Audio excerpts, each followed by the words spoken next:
it is once again July and Plastic Free July has kicked off. We are a few days in and this is my third year of doing Plastic Free July, and there has been things that I have carried over from the first year, some from the second year, that I'm still doing every single day, and definitely some things that haven't continued on just for convenience or budget or stress level.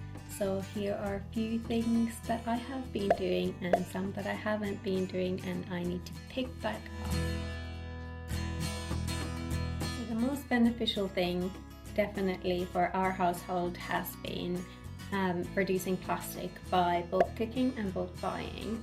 So what we are doing is scheduling everything that we're going to buy and planning everything that we're going to eat, so we can do one really big shop every month at the beginning of the month, and then just pre-cook everything, put them in reusable containers, put them in the freezer, and then just pop them out every day. So that's been really beneficial for us, mostly because then we can buy larger quantities of food with less packaging, and kind of pick and choose. We're doing online shopping and getting the bagless delivery, so just when you're online you can kind of compare in peace, try to find an alternative easier. You don't have to go through the shelves and try to find something. Another thing that we're keeping an eye on is whenever we buy any products, that it's not wrapped in plastic and it's a loose item. So for example, bananas or apples, if it's not wrapped in plastic,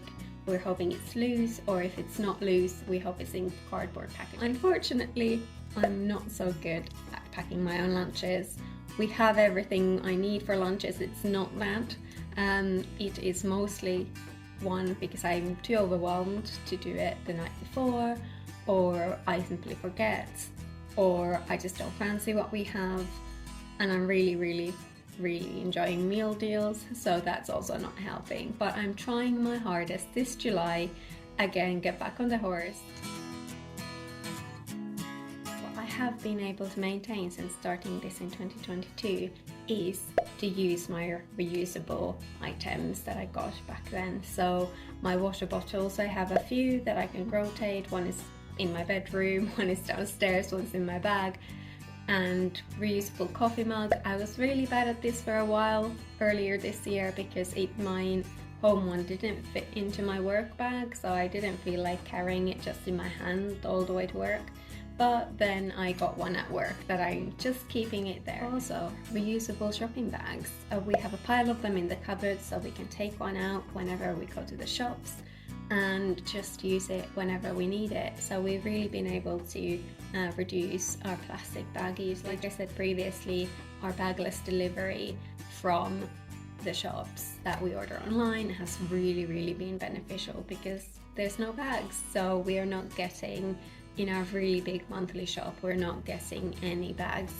It's just a crate that they take away. I'm also reusing things like straws. We bought metal straws in the first year and I have been using them still.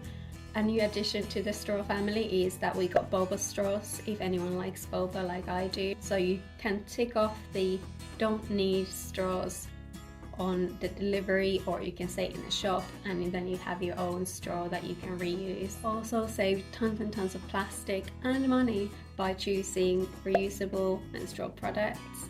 I'm a really big advocate for them. I absolutely love them. I'm still using the same one that I bought like 2 years ago, and it's just proving its money's worth, and I don't have to buy anything else. And there's such a big list of different items, so you can choose whatever suits you the best and your lifestyle and your cycle.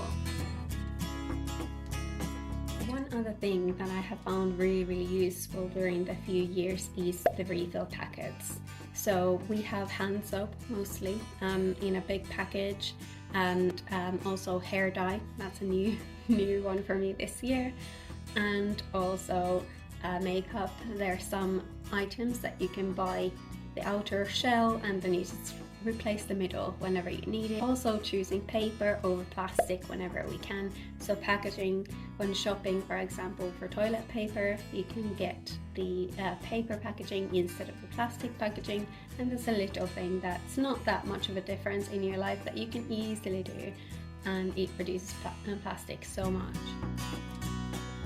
So another thing that I really haven't been able to stick with is buying refillable items. So I had a really strong start in 2022, and I had a really long stretch when I was doing it, but some budgeting reasons and also because Body Shop has now left us in Aylesbury, it's not been as easy. We also have a lot of containers. We have containers that are reusable, that are not reusable, that we store our food in and everything. My promise for myself this July is to get rid of those that you can only use one, which is better for our food, better for our wallets, and also better for the environment. So it's been a really interesting few years. It's interesting to reflect back every July to see what things we have kept on in the household and what has kind of fallen flat. Mostly because life gets in the way and you get busy and you get tired.